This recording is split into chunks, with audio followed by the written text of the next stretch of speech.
السلام عليكم ورحمة الله وبركاته من سهل الروج.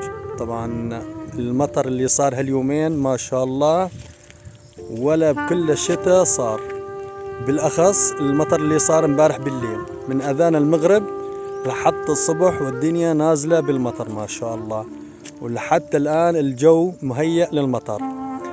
طبعا مثل ما انكم شايفين الحمد لله الزرع شبعان، الطروغات كلها مي، مع العلم هذيك السنة مثل هذا الشهر كانت الناس صلتها المي عم تصغي الزرع بالمرشات، ولكن هالسنة ما شاء الله سنة خير على سهل الروج والشمال السوري إن شاء الله.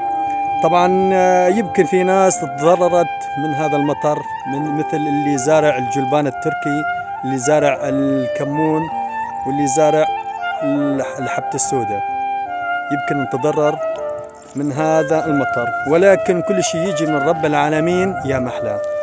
فإن شاء الله تكون سنة خير وسنة فرج على المسلمين جميعا. من سهل الروج، السلام عليكم.